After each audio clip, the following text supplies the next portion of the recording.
Eu sou Francisco de Nascimento Cangueiro, nasci a 25 de 12 de 1947, nasci em Bemposte, a minha mãe é de Bemposte, o meu pai é de Sendim, a minha avó é de Vilarinho Espanhol, o meu avô é daqui, Carlos Gastia, e aqui nascemos, aqui trabalhamos. Eu aprendi a sapateiro desde pequeno, porque o meu pai era sapateiro. Andávamos na escola, quarta classe, já tinha acabado da escola, tinha que começar a trabalhar, a cravar os sapatos à mão. Depois continuei de sapateiro. Aos 19 anos não fui para o serviço militar, mas fui à inspeção. Depois fiz, era preciso preencher na altura os papéis, pedi para ir para os paraquedistas. A 26 de novembro de 67 fui fazer provas. Em março de 68 fui à Santa Praça. Tirei a recrute, 3 meses. Depois tirei o curso de paraquedismo. Depois tirei o curso de combate. E em 69, em julho de 69, fomos para Angola. Foi a primeira companhia, foi para o 3º pelotão, e lá foi a nossa vida de ir a combater, ou andar por aquele mato fora, pelo menos 4 a 5 dias tínhamos que andar, de noite e de dia, e depois ao fim deste tempo regressávamos ao quartel. Portanto íamos para o leste, num sítio que chamavam Uninda. Depois do Uninda mudámos para a 20 km mais ou menos da cidade do Luso, para o Leua, onde é que era uma vila que já havia um café, já havia comércio, já havia polícia, já havia uma companhia de militares do exército. E a partir daí acabávamos 2 meses, mais ou menos, 2 meses e meio, e regressávamos a Luanda, porque o nosso quartel ficava a 8, 10 km de Luanda, em Belas. E era assim a nossa vida. Cresci numa família que éramos 3, mas eu fui o mais velho, o segundo levou 10 anos, a terceira, que era uma garota, levava 14, infelizmente faleceu, com 2 anos, mais ou menos. O meu pai era sapateiro. Sapateiro, aqui. A minha mãe era doméstica. Em Bemposte havia o meu pai, pelo menos 4, 5 sapateiros. Trabalhava em casa, trabalhava para quem não mandava fazer, não é? Fazer os sapatos. E depois, mais tarde, trabalhámos para Sendim, para o sapateiro que era muito conhecido, o Eduardo Augusto Lopes. Ele fazia as feiras de malhados, fazia as feiras de todos os lados, não é? Trabalhávamos lá na oficina, mais ou menos 45 pessoas. Nós aqui era só para a aldeia. Só para a aldeia. E quando começámos a trabalhar depois para o Sr. Eduardo, portanto, ele fazia as feiras. Era com 45 pessoas a trabalhar e já vendia muito calçado. A aprender a partir dos 9 anos. Dos 9. O meu pai obrigava-nos a fazer, a cozer os sapatos. Gostasse muito, mas pronto, aprendi, era aquela arte, era a profissão que tínhamos que aprender. E o meu irmão também aprendeu. Também é sapateiro. Andou na escola, andou na telescola, depois foi para a Marinha também. Eu não fiz telescola, tinha que trabalhar, era o mais velho, tinha que ajudar os meus pais a trabalharem. Não gostava, não foi mau. Portanto, não era bom aluno, mas também não foi ruim. E não fomos estudar porque as possibilidades não havia. Não. Os meus pais não tinham meios para nos pôr a trabalhar, a estudar. Poderia, mas na tropa tive as possibilidades de o fazer. Porque quem não tinha a quarta, fez a quarta. Fizeram o 2º ano aí em Tancos. E em Angola, quem quis continuar os estudos, continuaram. Fizeram o 5º ano. Eu não estava interessado. Tínhamos que fazer a horta para fazerem por batatas, por legumes e essa coisa toda para comer. E vinha também. Oliveiras também tínhamos umas poucas, não é? Não éramos, eles eram pobres, não podiam ter muita coisa. Era assim, a gente trabalhava, E quando havia para ir para a horta, então deixávamos o trabalho aqui em casa e íamos trabalhar fora. Não é? Também fizemos a cega de verão. A cega era ir a cegar os trigos, íamos para. Portanto, eu ainda andei a cegar na Granja, em Gregos, em Trabanca, em. Como é que chama aquilo? Mogador. Em Mogador, também fomos para Mogador. Íamos 14 ou 15 pessoas, 15 ou 14 homens. O ano que cheguei mais, íamos semana. Saíamos segunda-feira, saíamos domingo à tarde e entrávamos sexta à tarde. No palheiro, com palho, umas mantas de azeitona, e era assim que se fazia. A comida era boa porque os patrões é que davam a comer. Sim, para grandes agricultores. Tinha uma semana de cega para 14 ou 15 pessoas, já era uma quantidade suficiente. Eu, à altura que cheguei mais, foram se calhar 20 dias ou mais. Portanto, chegámos 6 dias, ora, segunda, terça, quarta, quinta, sexta, 5 dias cada semana, 5 em Gregos, 5 na Granja, 5 em Trabanca. E o ano que cheguei mais, depois ajustaram uma empreitada ali no Variz, onde é que chegámos no Variz, chegámos na estrada de Mogadouro, fomos para a Quinta da Ribeirinha, e andámos, acho que foram 20 dias ou 20 e tal dias.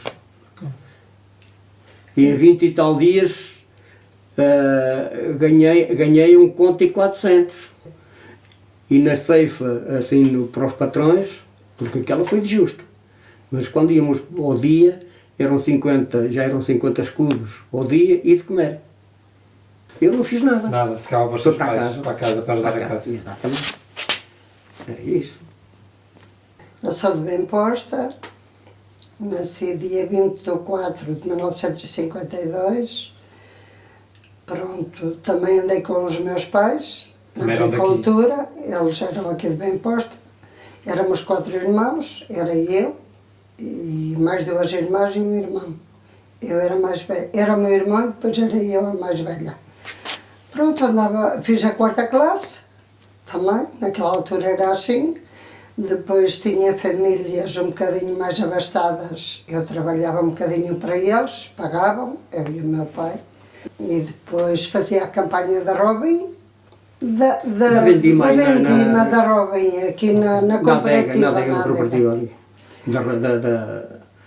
Pronto, depois... Da Sograp. Cheguei aos meus 22 anos, casei, meu marido levou-me para a França, a gente namorou aqui na aldeia, sim.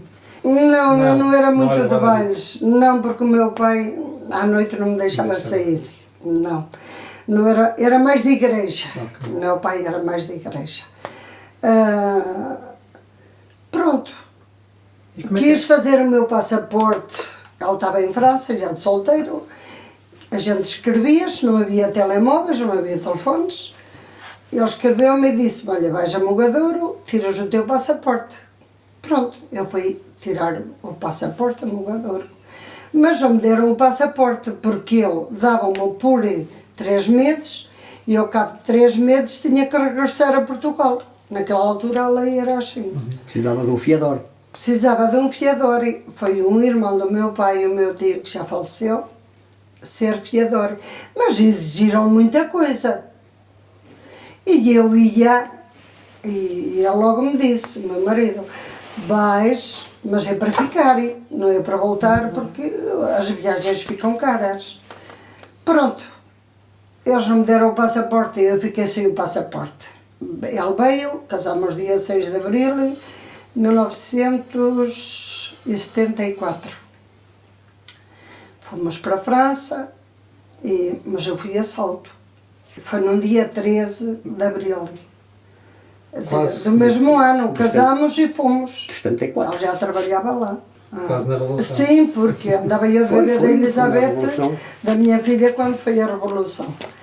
E pronto, diz-me ela, olha, tenho aqui um colega, ele tem outro colega, e vais ter que ir a Salto em uns 3 km e tal. Eu vim da tropa e trabalhei ainda um pouco de tempo de sapateiro. Mas depois fui a Bragança e havia lá o centro de emprego, já naquela altura, em 72. E aí disseram-me que eles tinham contratas, naquela altura não tinham, mas que iam receber contratas. E então eu disse, uma vez que há contratas, eu prefiro ir para fora. Porque eu meti o requerimento para a guarda fiscal, naquela altura era a guarda fiscal. Mas ficou, o requerimento ficou e eu fui embora. E, portanto, fui por contrata, já fui com o patrão certo, com o emprego certo, com o ordenado certo. Fomos pronto, eu não os conhecia de lado nenhum, a gente encontrou, foi uma equipe e encontramos todos no patrão. Não, porque eles mandavam, os patrões precisavam de pessoal, não é? Então eles enviavam, os patrões em França enviavam para os consulados ou coisa, e eles enviavam para os fundos de desemprego. E depois aí a gente inscrevia-se e tratava do assunto. Eu fui depois a tratar da papelada e junta médica, essa coisa, ao Porto, no centro de imigração. Okay. Pronto, e fui para lá, tanto eles deram-nos de comer, deram-nos transporte, deram-nos o comboio. Fomos em Espanha, havia pessoas que estavam, com certeza já estavam encarregadas de nos acompanhar, metiam-nos no comboio. Chegávamos a tal estação, tínhamos que sair, e ali havia outra pessoa e enviavam-nos noutro comboio. Fui até a Andaia, no comboio espanhol. De Andaia até a cidade de Toulouse, até a cidade de Toulouse. Até a cidade de Toulouse, ali passamos a noite e outro dia de manhã apanhámos o comboio novamente para o destino. Pronto, e ali, quando chegamos à estação, havia um empregado com uma carrinha para nos transportar para... não era cidade, era uma aldeia. Uma aldeia? Foi no departamento 12, pertencíamos ao consulado de Toulouse, a vila mais próxima era Aveyron, e fomos para uma aldeia chamada Santo Comdolte. Havia lá 3 ou 4, havia um senhor que era de Valpassos, que era ele que nos fazia o intérprete entre o patrão e nós, e havia outra pessoa qualquer que era dali dos Rodas da Guarda. Era um estabelecimento, era uma fábrica pequena, não era grande, mas era uma fábrica de fazer contraplacados. E depois desses contraplacados fazíamos quadros, naquela altura, que era para assentar os contadores elétricos da EDP, lá em UDF. Portanto, fazíamos caixas 10x10, para selar à parede, fazíamos quadros de 1 metro, por 20 ou 30, dependia das encomendas que eles tinham. Não foi difícil, não. Eu adaptei-me bem. Eu era novo. Depois meteram-me lá na equipe que eles tinham lá a jogar futebol e a vida era assim. Não, foi complicado, é sempre complicado, porque quando uma pessoa... Mas ali era como nós aqui na aldeia. Nós tínhamos o empregado da junta, à noite ia à nossa casa e procurávamos o que é que precisávamos. Precisávamos batatas, precisávamos legumes, porque eles ali falavam um patois. Não era o francês, é um patois que eles tinham. E ali havia muita gente da Espanha, quando fugiram, quando foi da guerra civil, ali havia muito espanhol. Aconteceu-me ir ao comércio a procurar o líquido para pôr na barba, o desinfetante. E não encontrava, e o nome não sabia. Então havia lá um espanhol e disse: o que é que procuras? Olha, queria o líquido para pôr na barba. Depois disse, o homem lá foi e disse: olha, está aqui. Portanto, era ao fim de um ano, acabei a contrata, fui para a zona de Paris. Era de um ano. Um ano. Fui para a zona de Paris, tinha a família para lá, tinha os primos, tinha essa coisa toda. Portanto, fui para lá. E foi para lá que ela foi depois. Foi em Fontainebleau, portanto, a 60 km mais ou menos de Paris, mas é considerado a zona parisiana. A construção civil, fui trabalhar em telhados. sozinho, no meio dos... Aí é que eu fui obrigado a aprender o francês. Porque havia lá dois, naquela altura trabalhavam lá 2 ou 3 portugueses. Um trabalhava como picheleiro. E um está em Sendinho, trabalhava nos teatros. Chama-se lá um cobrore. E outro senhor era de Sendinho também, que já faleceu. E havia um rapaz também do Rocha, aqui perto da aldeia aqui do Rocha.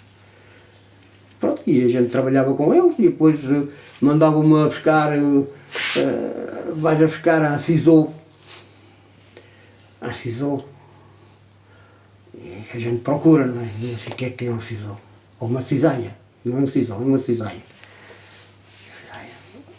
E depois o rapaz estava lá, o do Rodo, e me disse, olha, vai buscar aquelas tesouras de cortar a chapa. Bom, e amartou, vai chegar, amartou. Depois começaram, e a gente depois... Nós não somos inteligentes, mas também não somos parvos. Verdade. Portanto, o francês, aquilo começou a entrar, e a gente começou a habituar-se àquilo.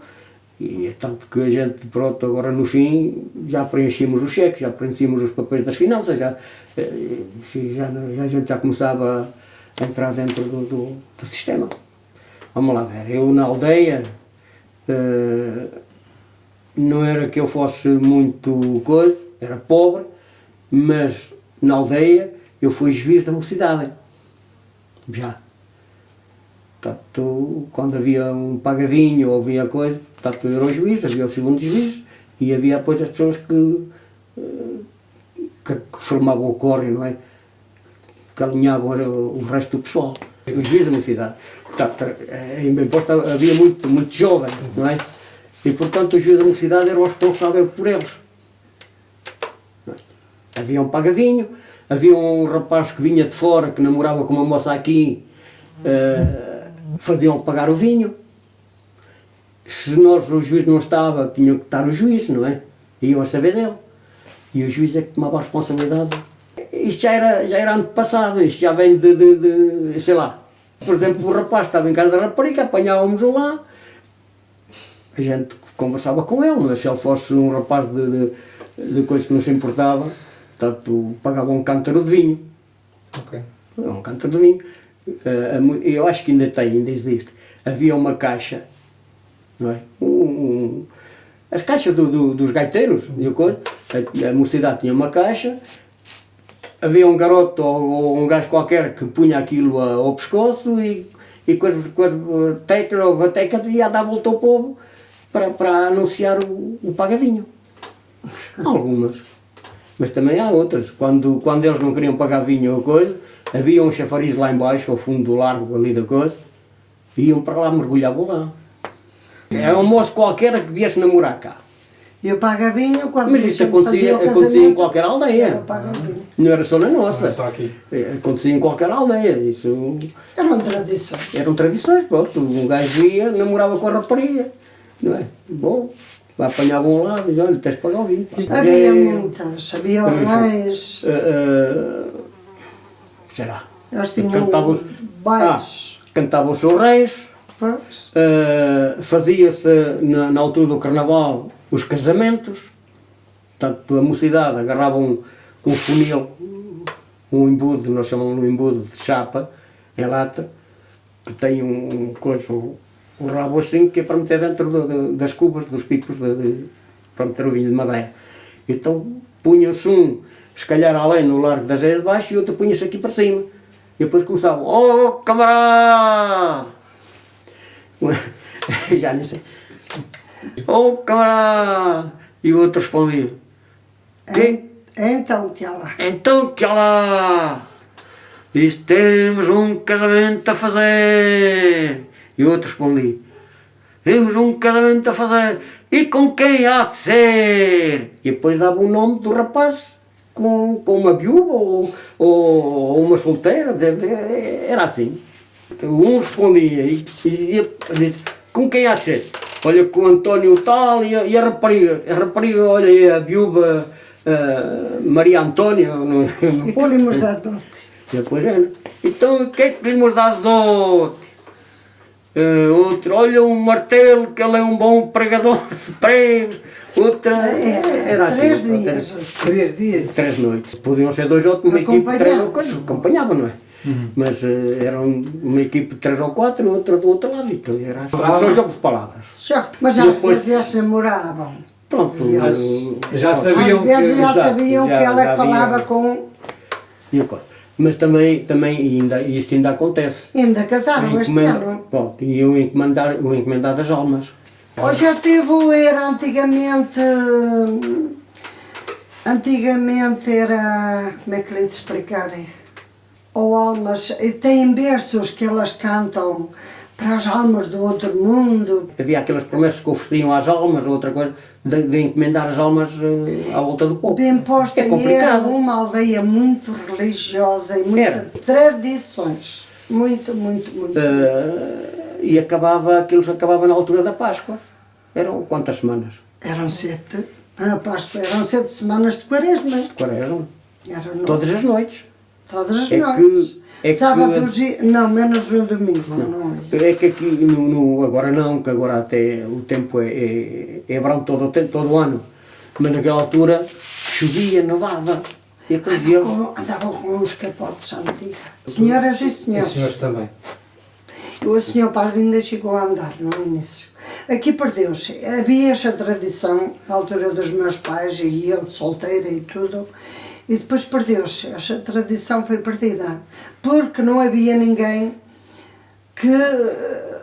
A juventude foi-se embora. Havia muitas famílias que elas cantavam, encomendavam as almas. Agora já não fazem nada como o antigo.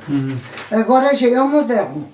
Já cantam como cantaram um cântico na igreja. Agora antigamente eram 3 ou 4 vozes. Praticamente havia pessoas que O meu pai tinham chegou a promessa. andar e não Agora, tinha promessas. no chocalheiro, Era uma agora já equipa... O chocalheiro agora já não é nada. Oh, o O chocalheiro não tem chocalheiro nada a ver. era Eu, à altura do chocalheiro da Nova, eu tinha muito medo. era as mandas, que eles chamavam as mandas. Hoje vê-se toda a gente a mandar, não é? Aqui há 30 ou 40 anos atrás ainda, Tudo bom? Não as se via mandas ninguém. eram secretas. As pessoas não se conheciam. Metiam o capote por cima e chegavam à casa do mordomo e se calhar em casa do mordomo havia já 1 ou 2, mas separados, que não sabiam.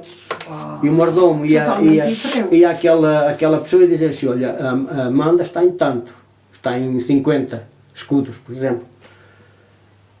E ele dizia assim, então põe 55. O outro ia ao outro lado e dizia, olha, está em 55. E o outro se queria apanhar, então dizia, olha, pões em 60. E outros que havia por a rua, iam, passavam, e batiam à porta, olha, está em tanto. E ele, Ficavam caríssimos. havia promessas que chegaram a 200 e tal contos. Naquela altura era muito dinheiro. E gente pobre. Porque naquela altura os pobres era quem oferecia. Era quem oferecia, não é? Tinham problemas na vida, coitados. Ou um animal que estava mal, ou uma vaca, ou isto ou aquilo. Ou uma doença, não é? Ou uma doença, a própria doença dos familiares, e então ofereciam essa Agora, promessa. Nós já fomos mordomos de Nossa Senhora, e a minha filha já foi do menino. Também ninguém o sabia, nem o próprio genro sabia. Não. Foi uma senhora. Era Porque uma ela moça veio, que era- veio era- dormir a casa. Era uma moça que era mexicana. Coitada, eu nunca tinha visto a farda do chocalheiro. Fui eu que a vesti. Mas foi por o marido. Minha chocalheira, fizemos as mandas, dia 24, dia 25 de dezembro de 2000, Já ali na varanda, totalmente diferente. o relógio está ali, não é? À vista de toda a gente. Na altura não havia relógio. À meia-noite fechava. Bateu meia-noite e acabou. Quem tinha, quem não tinha. Coisa. Agora põe-se o relógio e as pessoas estão ali todas à volta. A gente faz Faz um uma fogueira, faz uma não é? fogueira. Num carrinho ou num bidão ou A coisa. gente põe uma mesa. E está ali. E então vem, por exemplo, estamos aqui os 4. Você diz assim, 100 euros. Pronto, aquilo está calmo. Vem outro depois, 110. Mas a gente vê-se. Mas não se sabe para quem é que está a mandar. Não sabe se Porque está a as mandar para pessoas ele, que estão a mandar. se está a mandar para uma pessoa de fora. Ok. Não é? Aquilo Pronto, aquilo continua a ser um secreto. Mas deixa as pessoas agora a mandar-me há 30 ou 40 anos Tinham atrás. aqui mesmo a casa do mordomo e isso foi... Exatamente. E ao escuro e não havia luz. Eram as 2 da manhã e entraram aqui por este lado. As pessoas estavam deste lado, não é? E eles entraram por aqui, porque deixámos a porta da garagem aberta. E entraram para cima, dormiram aqui em cima nos quartos. Eram às 3 da manhã quando vieram. E Eu depois, estava a pé. de madrugada, foi vestida. Só que a moça entrou dentro do fato, porque o fato do mangão, não sei se já ouviram. E depois, a moça entrou, por exemplo, de madrugada, meteu-se lá dentro, aquilo arrepia um pouco, não é? Aquilo é largo. Coitado, deixa-me lá, eu não postes. Fui eu que a Quando vesti. estava vestida, é assim, quando estava vestida, deu-lhe a vontade de ir urinar. Estava a vontade de ir à casa de banho. Eu disse ao para o marido, ai Paulo, eu quero ir à casa de banho. E ele, aquilo tem muito botão daqui Não, da cinta para cima. aquilo é tem muito largo, não botão é? a A gente apertar. entra ali dentro não se conhece. Estava Não, na então era hora dela fácil. sair. E o marido disse, não, tu não vais à casa de banho, tu aguentas. E eu disse, não, ela já está nervosa, é melhor que para a casa de banho e isto também são mais 5, 10 minutos. A rapariga, pronto, fez o que tinha a fazer e lá saiu. E correu tudo bem. Pronto, as pessoas estavam Ninguém à soube, espera. ninguém a conheceu. As pessoas estavam aqui à espera, porque depois saiu às 8, mais ou menos, não foi? 8h30, 8, estava a 8h30. chover, foi um dia... Estavam à espera aqui que elas saíssem aqui por este lado e elas saíram por aqui. Quando se deram de conta, já ela estava para o meio do povo. Porque depois aquilo tem uns chocalhos. É tipo aqueles chocalhos alentejanos grandes. E são, E os cães começam a ladrar. são muitos, não é? Aquilo pesa. As pessoas que andam dentro daquilo respiram pouco. Não é? Abafam-se, Abafam-se elas muito. ficam... Às vezes aqui É os já tem entrado. nervos, é os nervos. Já tem entrado aqui. Já não tem Tirou entrado a para máscara, a levantou a máscara, bebeu uma pinga de água e segue. Tenho água Mas com aqui, açúcar, um bocadinho de água quente com um mas bocadinho nós de aqui açúcar. somos os últimos. Aqui é quase a volta. É o último. Começa daquele lado e acaba aqui. Aquilo A começa volta. às 7, às 8 da manhã e depois, bom, agora há pouquinha gente, mas quando havia muita gente, estava tudo povoado. Tem que fazer a vénia às casas todas. Fazia e os mordomos Agora não, apanham não. as As mãos. um bocadinho que a Aquilo gente que dão. dá, as ofertas. E levava muito tempo, agora não, agora em hora E e meia, 2 horas. as ofertas agora em dinheiro. Era pão, Ah, era laranja, era lobo, era massagem, era era ovo, era gradura. gradura, era grão de bico, era Era o que a feijão, gente era tinha, aquilo porque que... naquela altura não havia dinheiro, como agora há mais dinheiro que naquela altura. É a mesma, mas é igual, diferente. pronto. No 1º de janeiro é igualzinho. Chamam-lhe Só que chocalheiro mau. as mandas duram até à 1 da manhã. As mandas, para cerrar a manda, é à 1 da manhã.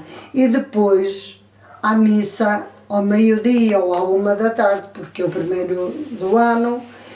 E o chocalheiro vai apanhar alguma oferta à saída da missa. Dança, pula por ali, chega a gente que lhe dá as Vai a ver. ofertas. E antes, agora já não. Antigamente, depois vendiam um fato à saída, depois do almoço. Quem não quiseres comprar, Vendiam era um outra fato que juventude. era para ajudarem a oferta da promessa.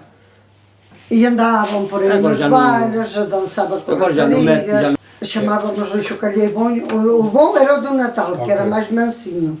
E o outro era o chocalheiro bravo. Antigamente. Agora já nem há bons nem há maus. No janeiro vinham pronto, à missa da 1 e depois havia sempre 4 ou 5 padres. Não é? E eles- Estavam a ajudar à missa com o padre de cá e depois o gajo ia à volta dos padres. E depois roncava.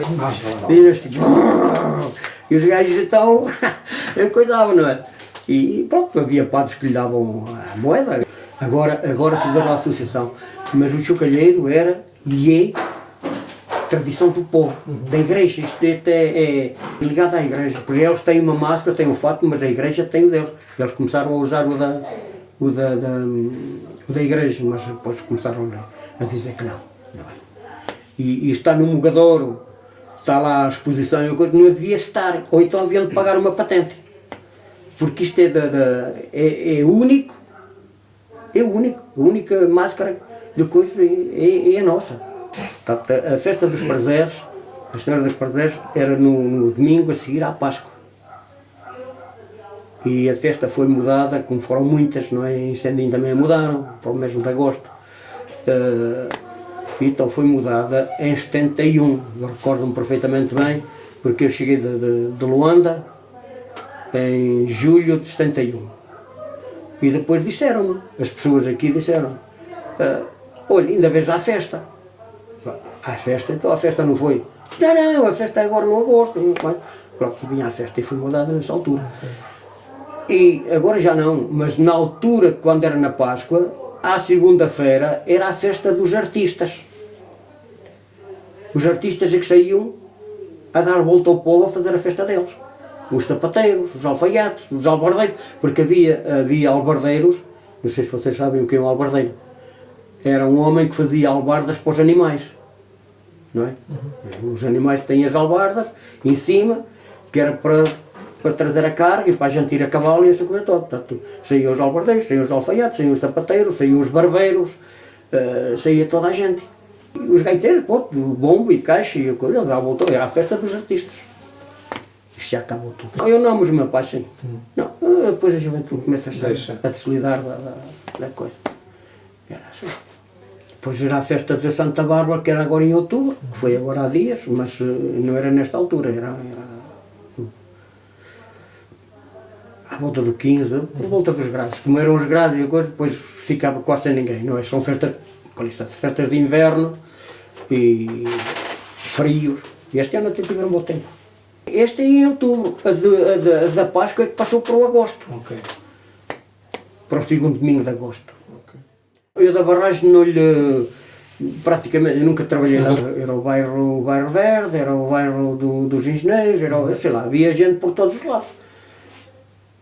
Não vamos mais longe. Todos os cortelhos, que lhe chamamos assim. Havia um cortelho, um barraquinho, coisa, ao pé de casa, onde é que se metiam os porcos. Para criar.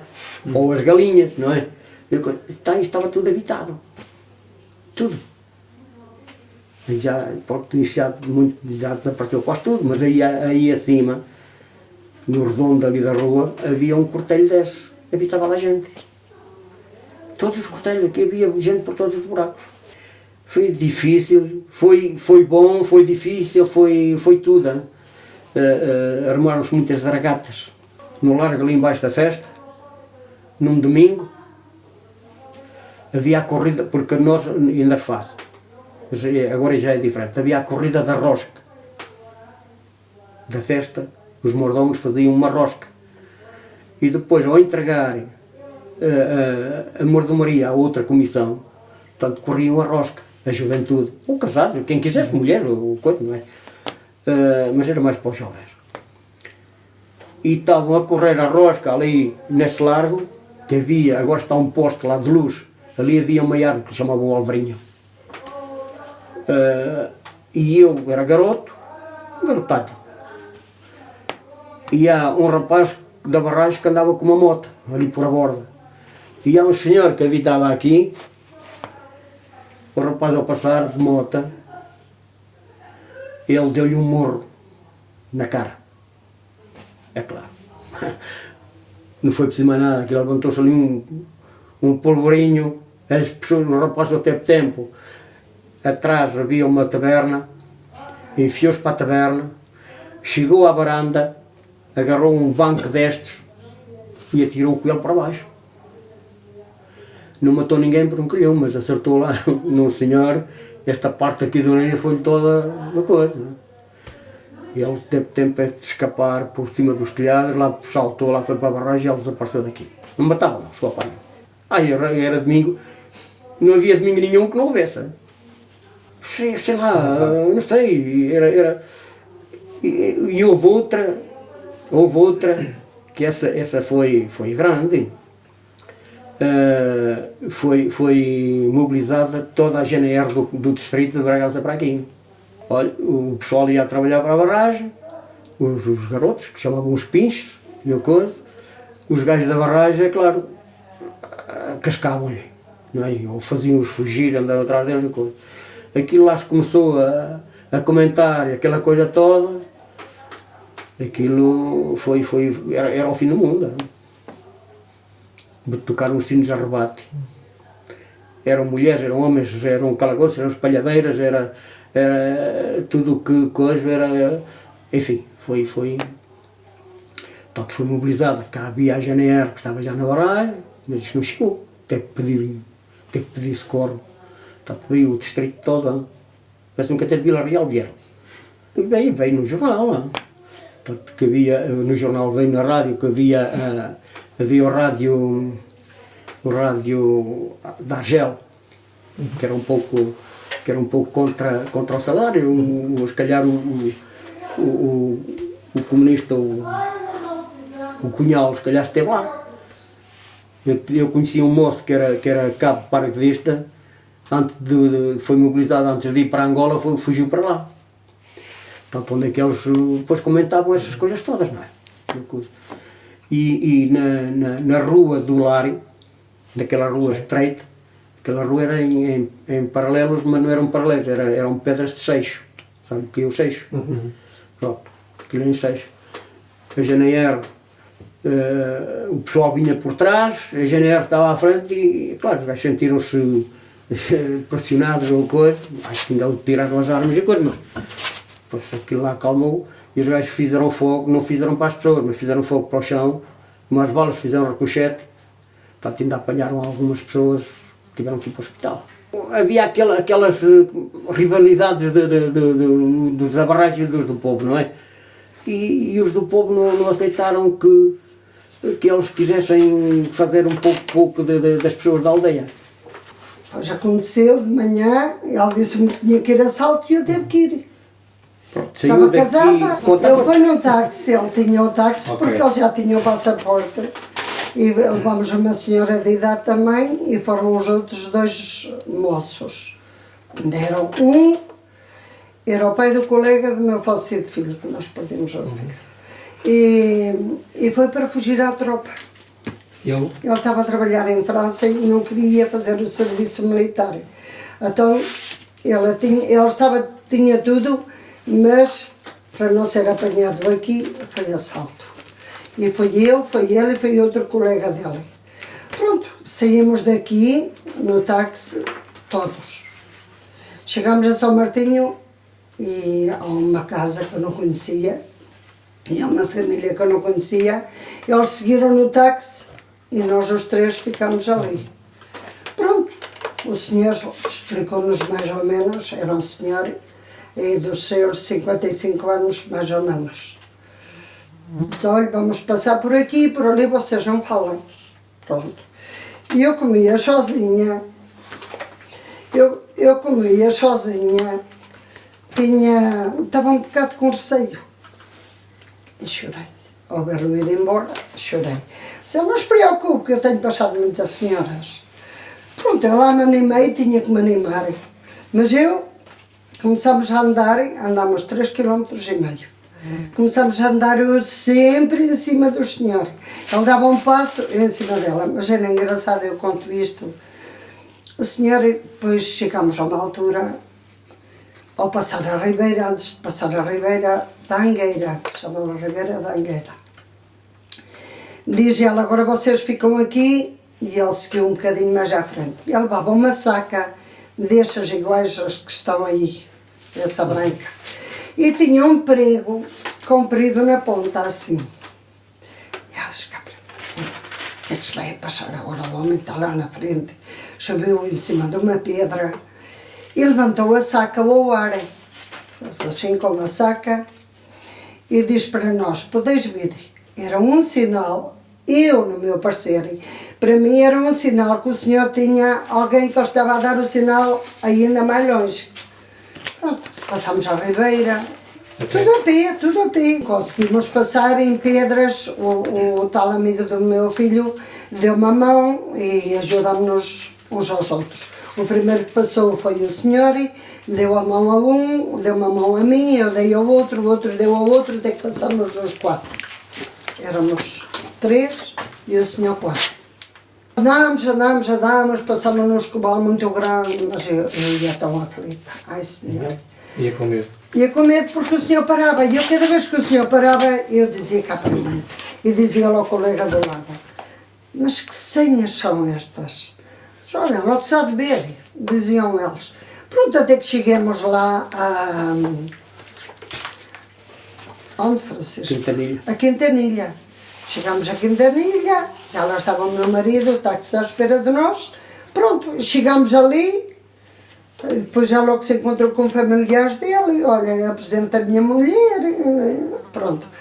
E depois passou-me a avaliação. Mas foi complicado. Não foi que o homem nos maltratasse mal, não foi que o homem, nadinha sequer, aquilo foi só andar. Nós andamos 3 km a 4 km. Foi preciso muita coragem nessa altura. E eu sozinha, de mulher. Depois tudo correu bem. Correu bem. Chegámos à França, chegámos a 300 km antes de Fontainebleau, o meu marido com uma cólica de rins. Ela já o tinha tido aqui. Chegámos lá. Eu cheguei a casa, ele depois logo chamaram o médico, que estava de serviço, foi no domingo de Páscoa, dia 14 de abril. Veio o médico, internou no hospital lá, ficava a Albina sozinha em casa, sem conhecer ninguém. Foi complicado, muito complicada a minha vida. Mas depois, pronto, engravidei da filha, teve 2 filhos, nasceram lá, pronto. E eu comecei a ser doméstica lá, comecei a trabalhar em casas. Trabalhei nos médicos 19 anos e fui doméstica em muitas casas, em escritórios, pronto. Depois, olha, entreguei-me bem, porque havia muita gente amiga, fizemos muitos amigos, havia muita gente aqui de Sendim, da Pova, e a gente é tudo uma família. Eu acho que, pronto, correu tudo muito bem. Os meus filhos foram, pronto, sempre, tive a minha filha, dali a 24 meses teve o filho. Eu trabalhava à noite, havia um marido nos escritórios, dávamos-os a guardar. Uma senhora lá no prédio ocupava as telas e dávamos-os a guardarem e fazíamos a nossa vida assim, começámos a ganhar um bocadinho de dinheiro. Trabalhava-se muito? Trabalhei muito, foi muito querida em França, foi. Trabalhei lá 22 anos. O meu filho adoeceu, o nosso filho adoeceu com 9 anos e meio. E a filha estava na América? A filha estava na América em estudo, estava por escolas. Em visita de escola? Tinha ido por 4 semanas. Estava para lá, o filho adoeceu, pronto, foi operado, apanhou um tumor no cérebro. Foi operado, foi complicado durante 10 anos, o tempo todo que ele viveu.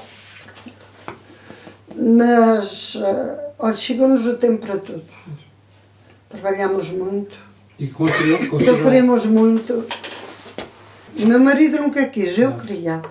Mas o meu marido nunca quis. E porque desde que adoeceu o filho eu fiquei com muito receio de vir para Portugal. Muito. Porque ao nível de médicos e tudo, estamos aqui num cantinho perdido que, pronto. Para fazer um raio-x temos que ir ou a Bragança, ou a Chaves, ou aqui ou ali, e era complicado. Eu cheguei a dizer ao médico do meu filho, ao senhor doutor, que me diz, ele em Portugal tendes a vós, eu tenho lá vós colegas em Portugal, mas eu em França, com a doença dele, ele acabava de ser operado ao cérebro, foi operado 4 ou 5 vezes, e eu telefonava e eu falava com o próprio cirurgião. Ali era uma gentileza de tudo, era totalmente diferente daqui, totalmente. Eu não... Meu marido era. Gosto muito, além de nunca pensei que houvesse tanto malandro e tanto corrupto, não é? Que é mesmo assim. Mas um imigrante, a vida de imigrante é muito boa. Mas é sempre um bocadinho, é como nós fazemos cá para os que vêm, é exatamente a mesma coisa. É sempre, mesmo que seja bem integrado e a coisa, há sempre aquela diferença de assim, são portugueses, não é? Eu nunca senti muito esse problema, porque eu trabalhei no médico, no pediatra dos meus filhos. Ela ajudou-me muito. Ajudou lá, ajudaram. Quando ela anuncia que eu vinha para Portugal de vez, ela disse-me assim, Madame Cangueiro, já pensasteis bem o que deves fazer? E eu disse-lhe, olha, o Francisco quer ir, o marido quer ir para lá e eu tenho que o seguir. Porque eu digo, e sou franca, e ele está aqui e ele sabe muito bem. Eu preferia ter lá ficado do que ter vindo para cá. Mas com a doença do filho, o filho faleceu. Elizabeth veio para cá aos 17 O anos. filho faleceu. Ele, pronto, empurrou um bocadinho a filha para vir para cá, porque ele não tinha ideias de ficar em França. A Elizabeth veio estudar para cá, também perdeu o irmão, estava sozinha. Nós estávamos sozinhos e depois eu já não conseguia estar lá em França. Tinha cá o filho, pronto, não sei se me compreende. Sim. E a minha patroa chegou-me a dizer, Madame Cangueira, pensais bem o que está, as moscas entrou por ali, pensais bem o que estás a fazer, o que estás e o que ides a fazer. Vós tendes possibilidades de educar os vossos filhos. Tendes o Jorge doente. A Elizabeth anda na universidade. E eu chorava, não sabia o que lhe havia de dizer. Eu disse, olha, vamos tentar. Foi tanto que o patrão do meu marido deu-lhe um ano para vir para cá. De férias sem para sol. vir para cá, assim. Olha, depois a gente tinha cá o filho. Tínhamos a filha. A Elizabeth não acabou de tirar o curso dela porque não quis. Depois eu fiquei doente, o pai ficou doente e ela sozinha, perder o irmão e tudo aqui. Ela agarrou e veio para cá, abandonou tudo e veio para cá, para perto de nós. E depois nós metimos-nos nos sapatos. Pois a gente andou com os sapatos. Ela namorou com o marido que tem.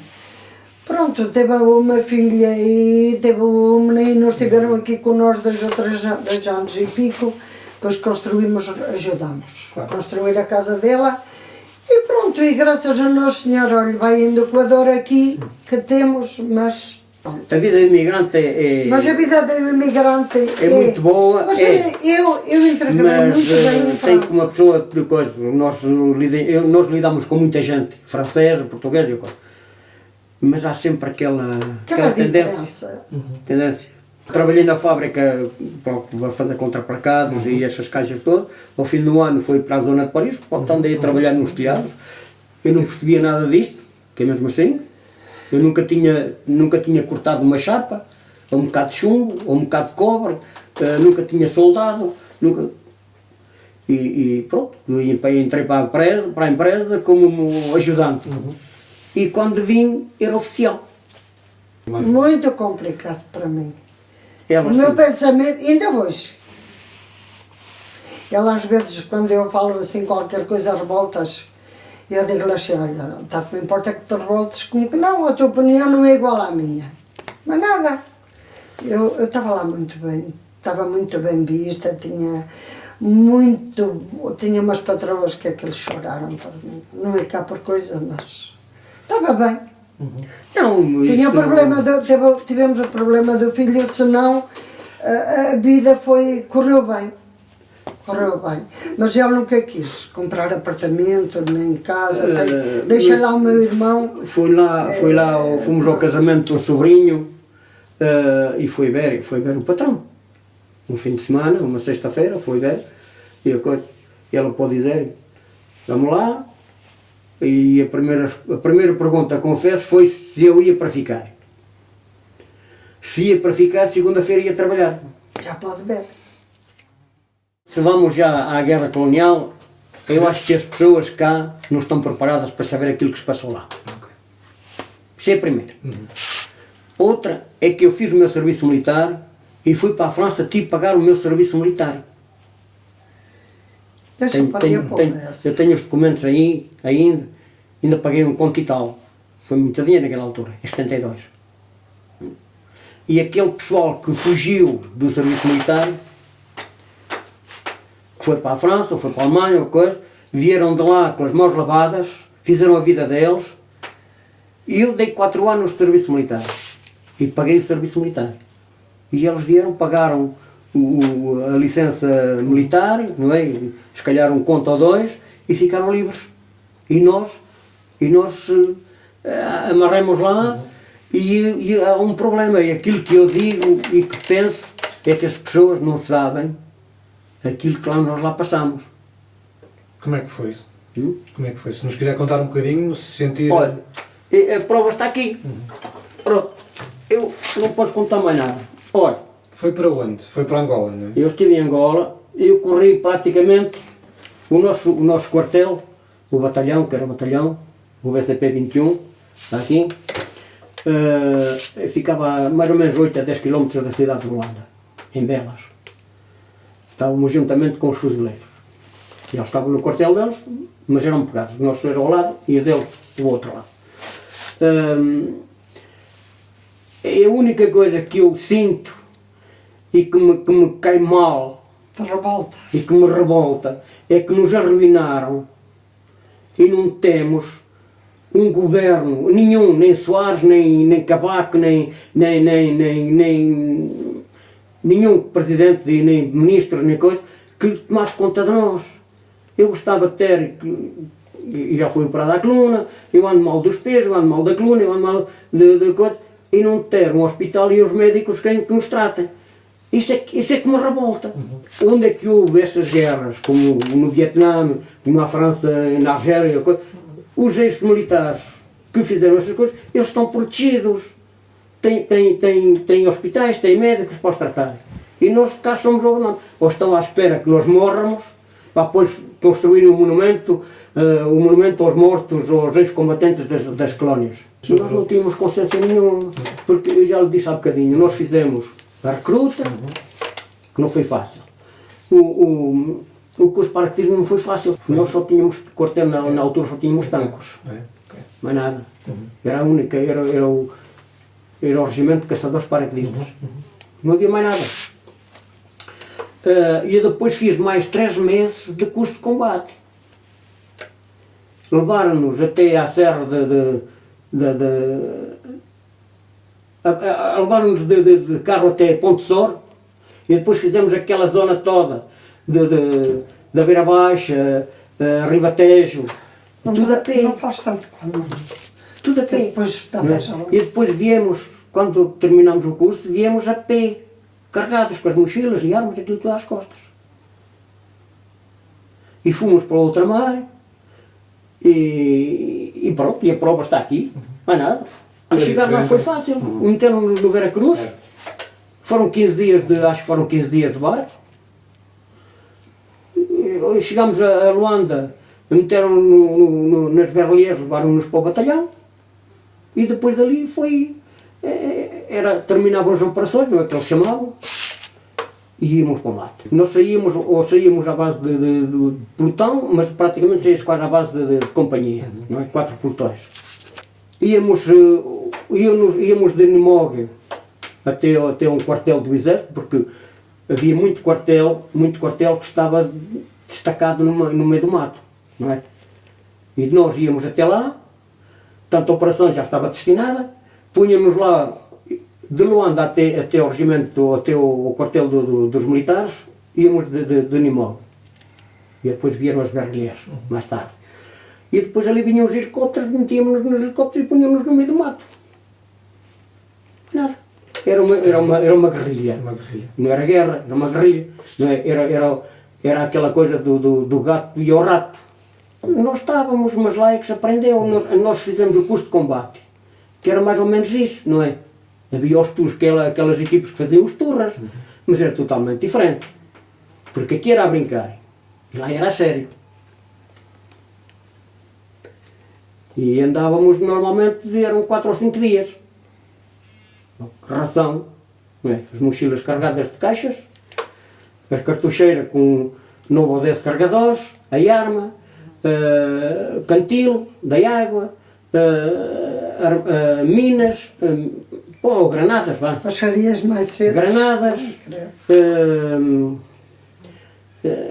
o rádio, às vezes, também o rádio de secção, também passava de uns para os outros, carregados como os borreguitos. Era violenta no sentido de andar dias e dias sem ver ninguém.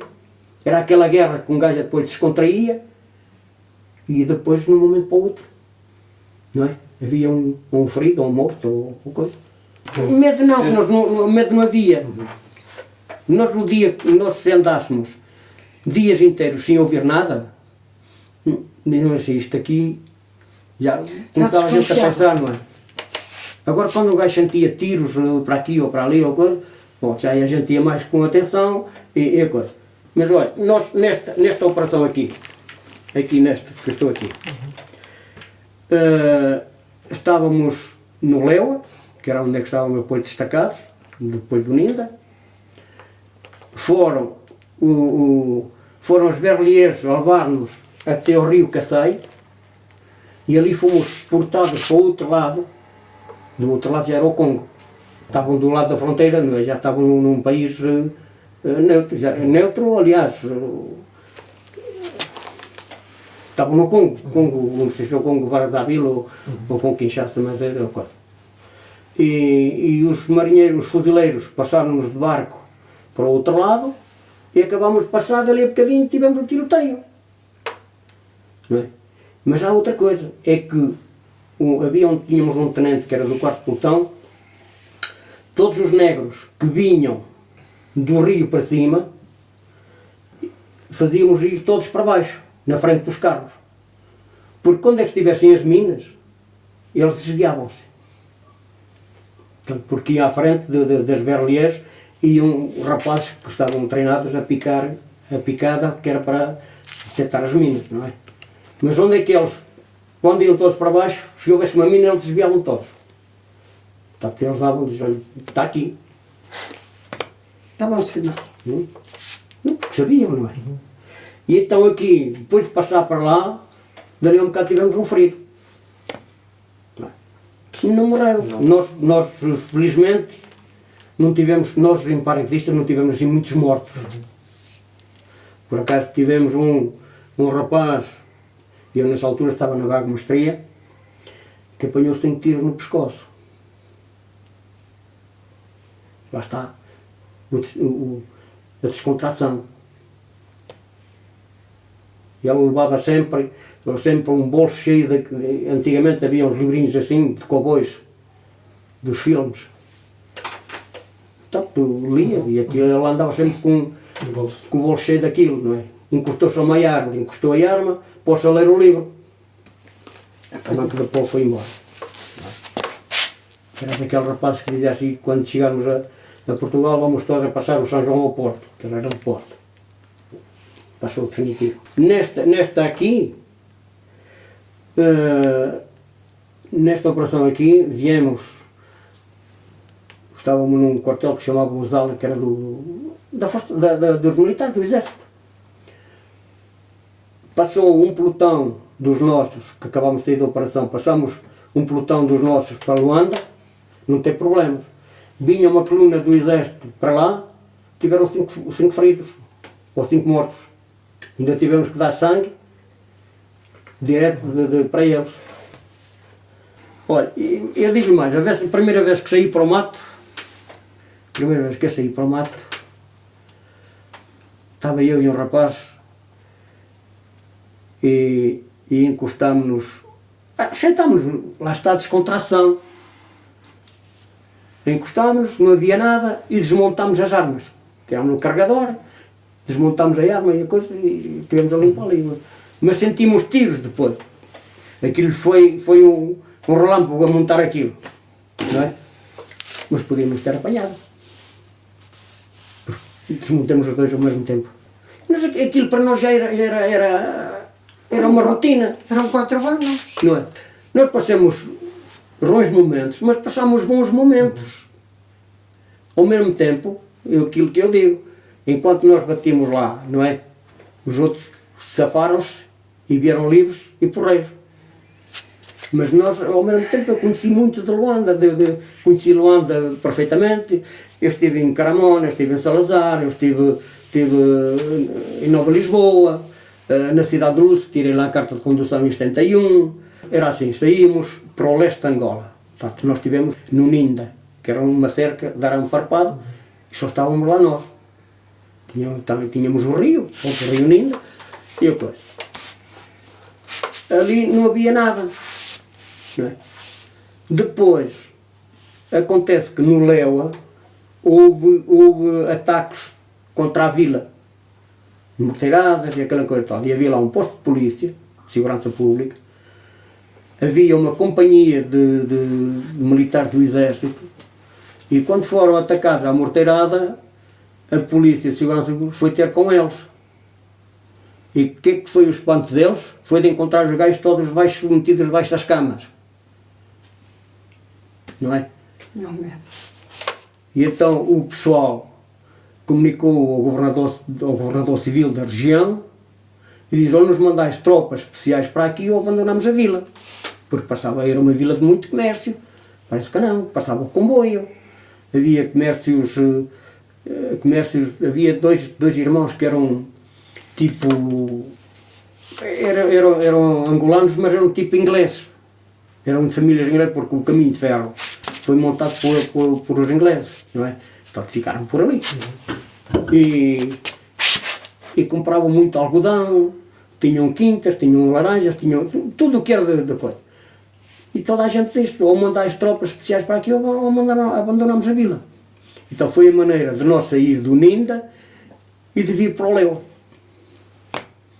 Portanto, o primeiro pessoal a ir para o Leu foi a terceira companhia. Instauraram-se, abandonaram com licença do Ninda e começaram a preparar o local onde é que íamos ficar. E depois a terceira companhia era a primeira que ia render. Fomos nós para lá os segundos. Mas já havia um café. Antigamente estava às moscas, mas depois o homem reviveu. Eu tenho aqui para os mostrar. Já se viam mulheres, já se viam garotos, já se via muita coisa. E aquilo foi. Pronto, foi. Acontece que saímos uma noite, acabámos de jantar, sem ninguém saber, jantamos, veio o comandante de pelotão, o Alferes, diz assim: do terceiro pelotão formar, agarrar arma e cartucheiras, e andámos toda a noite. Andámos toda a noite, chegámos ao objetivo.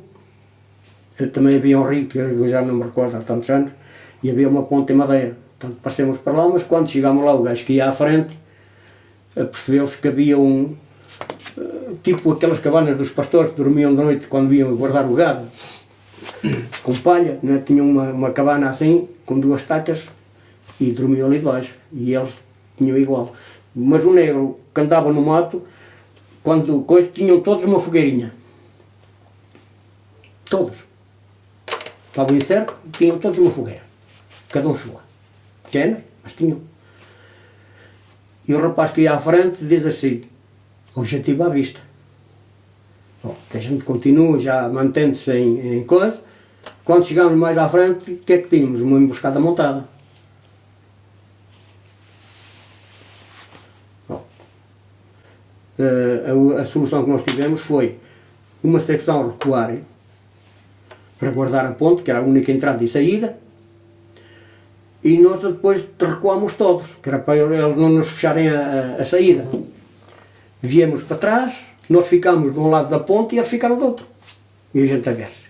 Recuemos, viemos para trás, havia uma descidazinha e havia um balde. E então emboscámos do outro lado de nós. Apanhámos duas mulheres, que vinham da população, com certeza não iam a ter com eles, não havia outra coisa, e eles ficamos. Dali a bocadinho, lá vem o grupo, por a picada atrás de nós. É claro, ali foi a morte. Coitados. Ele parecia macacos a saltarem. Porque há um rapaz que é ali de Bragança, tinha a HK, a metralhadora, pertencia à minha equipe, e ele disse assim: João, prepara a metralhadora. Diz: porquê? Prepara a metralhadora, mas não fazes fogo para já. Deixamos-os vir até ao meio do balde, não é? Portanto, eles eram a subir e vinham a descer, e nós estávamos deste lado. Pareciam macacos. Era um grupo de 20 gajos, foram quase todos embora.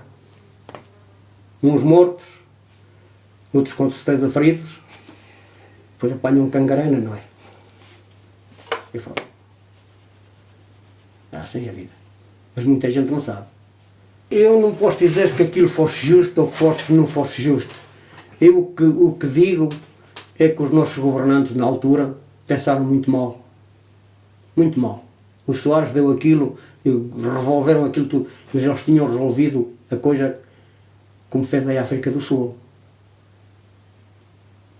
É que todo o branco e preto que lá estava ter lá ficado. E tinham continuado a desenvolver o país. Isso é que eles tinham feito. Porque há muita gente que nasceu lá, que é angolana, não é? E eles deram aquilo, abandonaram a gente, abandonaram os portugueses, e exatamente aquilo que nos estão a fazer a nós. Eu penso que sim, porque aquilo era muito extenso, não é? E eles atacavam no leste, atacavam no norte, e coisa, mas eles não tinham capacidade para nos destituir daquilo. Mas E depois havia companhias de negros que eram contra eles. Não é? Estavam os Flechas, que era uma excelente equipe. Os Flechas, meu amigo, aquilo que eram catangueses. E tinham arranjado. Terem ficado lá todos, terem se entendido bem, e hoje tinham uma Angola que podia ser, além de ser rica, podia ser uma das potências enormes. Há um senhor que esteve lá, foi para lá em 60 ou 61 e ficou lá. Ficou lá até morrer. Veio depois, veio para cá num caixão. E eu conheci amigos deles que estavam na construção, construiu um aeroporto, não sei se foi na Guiné, trabalhava para as Forças Armadas e coisa.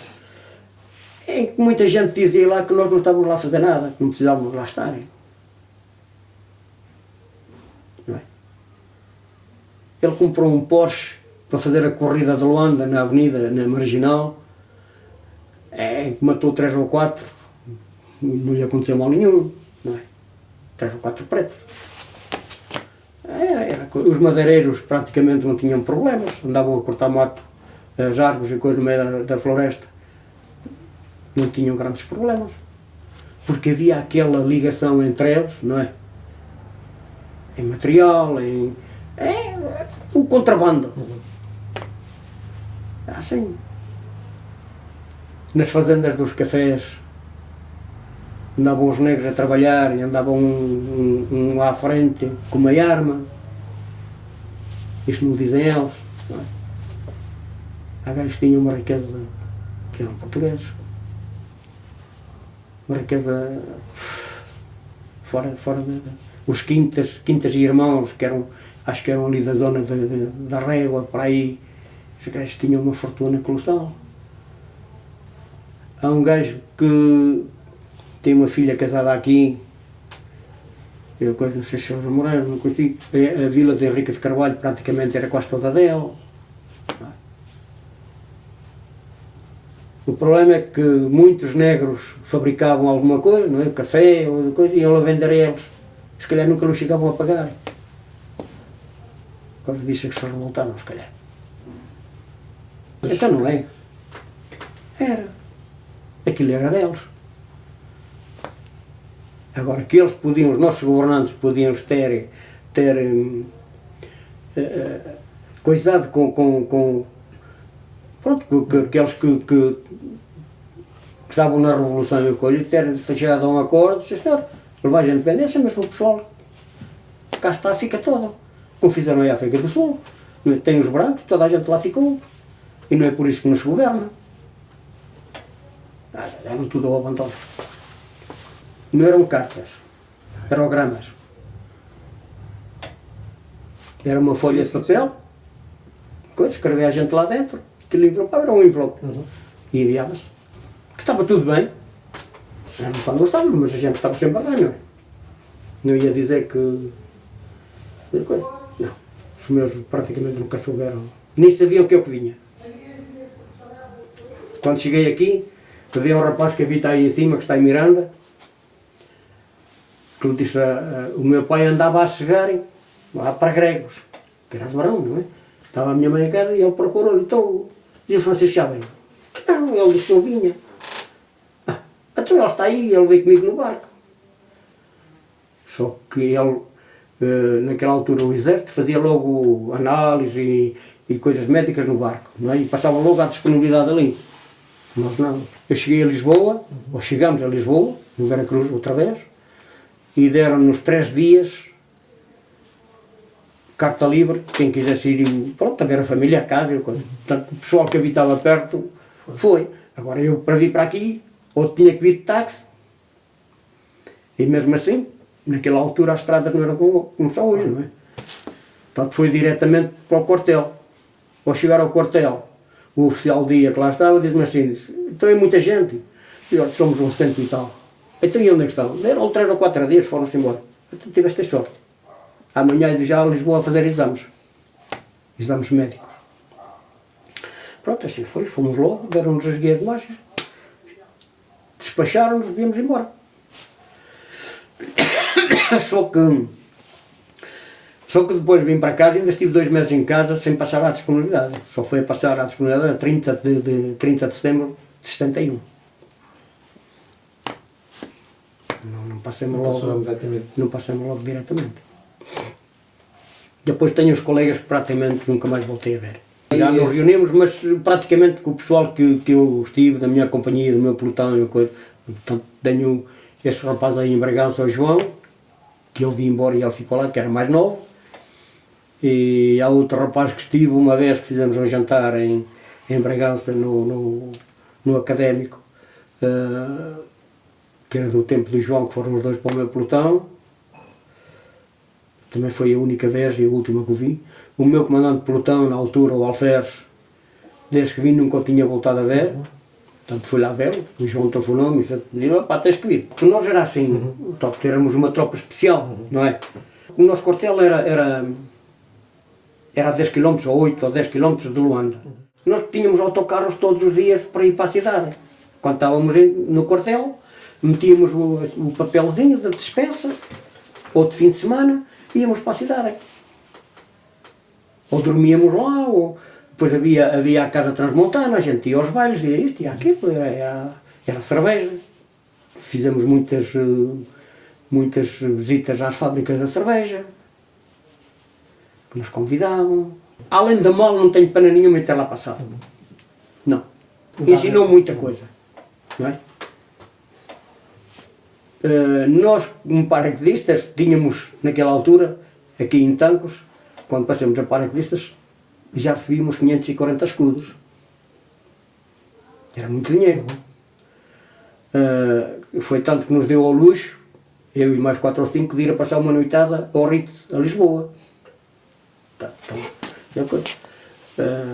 Feira Popular. Se eu lhe contar que nessa noite passámos na Feira Popular, fomos jantar lá. Toda a gente comeu à rica e à grande.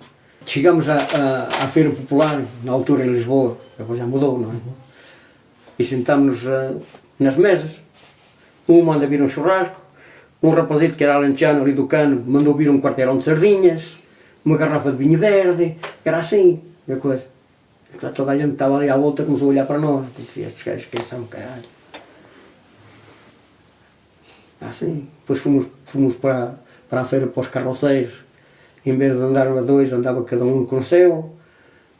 Estava a mostrar o dinheiro todo. Destruímos tudo, não é? Aquilo era coisa. Esse rapazito do Cano atirou aqueles bonecos ou coisa, em vez de atirar para a frente, punha-se a atirar para trás.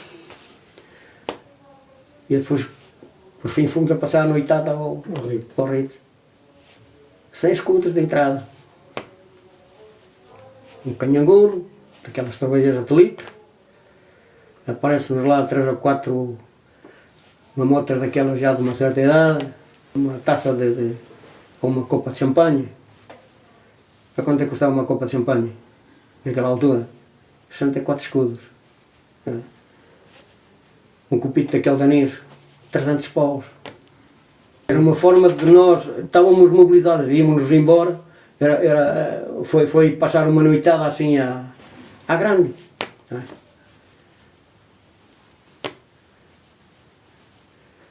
E lá ganhávamos um conto, eu como soldado ganhava um conto em 900. Se tenho sido cabo, não quis ser, ganhava 2.900. As asneiras às vezes pagam-se. Não é? O meu irmão já aproveitou, já se licenciou em economia. Olha, a vida de sapateiro, até esta banca já mandei fazer desde que vim, quando me instalei novamente. Portanto, ter uma banca pequenina, a ferramenta está aqui toda, fui trabalhar desde garoto, até praticamente ir para a tropa. As formas estão aqui, algumas, com o resto queimeias. Portanto, estas eram as formas que eu vim para fazer os sapatos. Tenho ali aquelas grandes, que eram de 44, tive que as aumentar para, acho que para 46, porque me apareceu um rapaz ali de Formoselho espanhol e não conseguia calçar, então tive que fazer umas botas para ele e tive que emendar as formas. São formas da altura do meu pai. É. Sim. E o resto eu tinha muitas, o resto queimeias. Para que estar a guardar? Portanto, depois, olha, esta era a máquina onde é que a gente cravava os sapatos quando os cortava. Pronto, esta era a servia. Esta já é mais recente, já é a máquina de braço, que era para cozer também.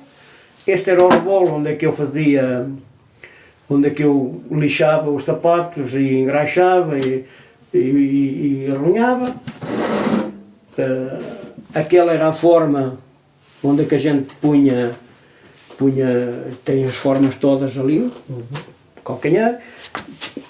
Tenho esta forma. Temos esta forma que punhamos nos joelhos, não é? Então, temos aqui o sapato com o calcanhar. Este era para a frente, para o corpo. E depois este é para outros pequenos. E era assim. E era o Francisco que fazia isto tudo? Fazia tudo sozinho? Tudo. Cozia, tudo? Cortava, fazia. Eu Para a Terra de Miranda, para São Martinho de Angueira, fiz 12 pares de botas de uma vez, para os pauliteiros. Às 5 da manhã ainda estava aqui a trabalhar, e à meia-noite tinha que andar pronto, eles iam para Lisboa. Outra forma, que era antiga, não é? Metia-se aqui, e era aqui que se trabalhava. As peles vinham do Porto. Vinham. Eu que já acabei com tudo, e daí aí uns retalhitos, mas... pronto, temos aqui este saco, punha-se aqui nos joelhos. Estas são as facas. Depois temos aqui, olha, isto chamamos lacosta, que era para endireitar a vira à volta do sapato, e esta parte era para dar lustre na vira, aqui na coisa. Este é o cortarame, para arrancar os pregos.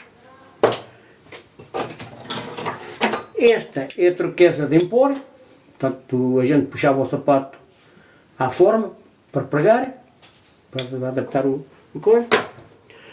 Esta é outra faca para cortar. Este é o assentador, onde se usavam as facas. Este é o gancho, metíamos aqui o martelo. Este gancho metia-se neste buraco das formas, não é? Daquelas destas que são maiores, ou aqui, neste aqui, metia-se aqui e depois metia-se aqui e a gente puxava o sapato e saía e ficava desenformado para calçar. Portanto, hoje nas fábricas fazem igual, não é? Tiram a forma e coisa. Esta era a sobela de cozer os pneus, não é? Quando era pneu ou borracha.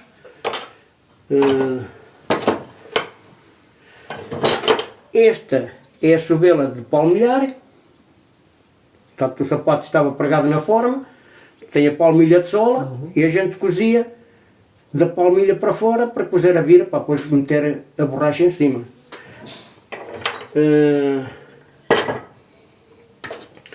Esta era a chuvela de cravar, os sapatos por cima, à mão.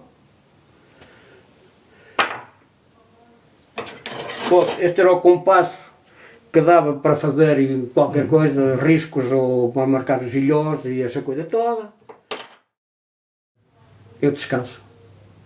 Eu podia estar a viver em Lisboa ou no Porto. Eu por estar a viver no Porto, então tinha ficado em Fontainebleau. Que aqui deito-me, não há barulho, não há carros. Agora eu, às 10, 10h30, deito-me. Pronto, levanto-me de noite, às vezes quando é necessário, mas até às 7 ou às 8 ou até às 9 ou coisa, agora que nos apetece, estamos na cama, sem sermos incomodados. Eu sossego. E conta muito para a cabeça, que ela já está muito cansada. E é aquilo que eu digo, muitas pessoas não sabem o passado. Passamos muitas noites sem dormir. E eu ia dizer onde agora, o primeiro dia que eu saí para o mato, quase ao escurecer, parece-me que estávamos a comer uma lata de conserva, e há um pobre que vem por a picada fora, e eu não sei como é as medidas, não é? Apontei a arma e limpei o ombro.